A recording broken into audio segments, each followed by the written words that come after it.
Hello and welcome to 5-Minute Math.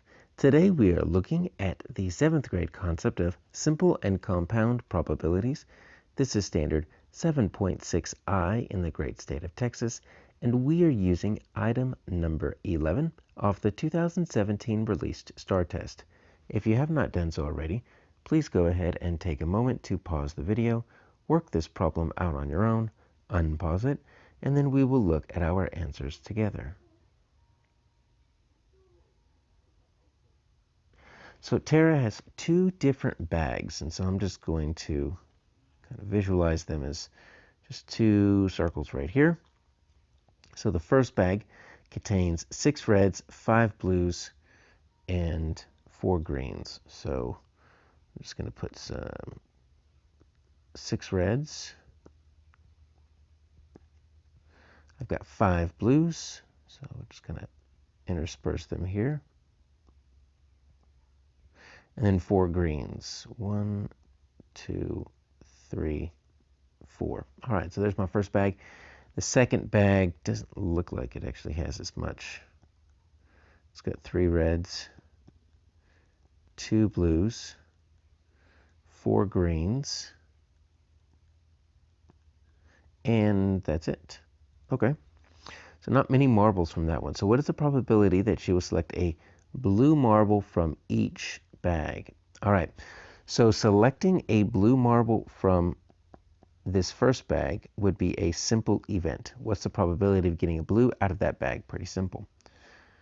Selecting a blue marble from the second bag is also a simple event. What's the probability of getting a blue out of the second bag? Now, if you want to get a blue out of both bags, that is what we're calling a compound event. So that's what we're dealing with in this problem, is a compound event, simply because you've got 2 or more simple events smashed together.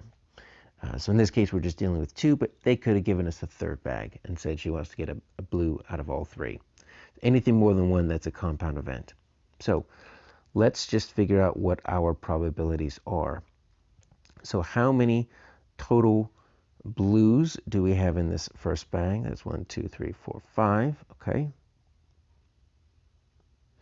And how many total marbles do we have in that first bag? 1, 2, 3, 4, 5, 6, 7, 8, 9, 10, 11, 12, 13, 14, 15. All right, so the probability of getting a blue out of the first bag is 5 out of 15.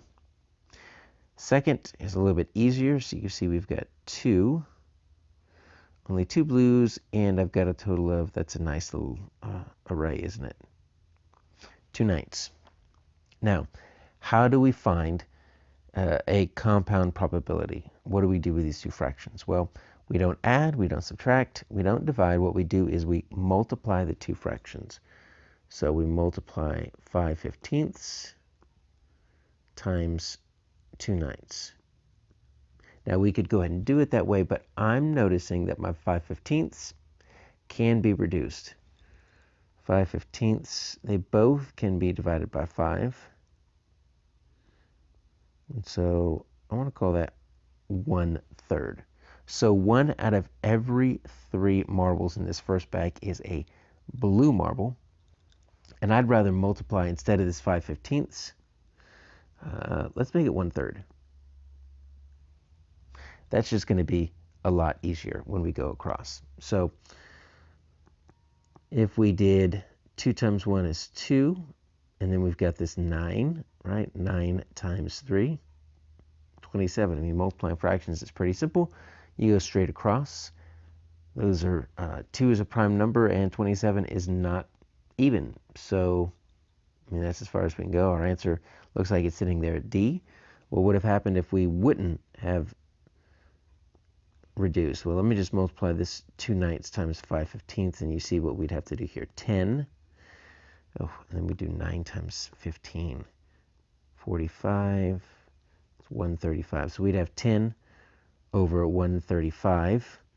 But then we'd have to divide by 5s, right? And so I know 10 divided by 5 is 2. I'd have to do 135 divided by 5. Now we know it's going to end up being 27, but we would have known that.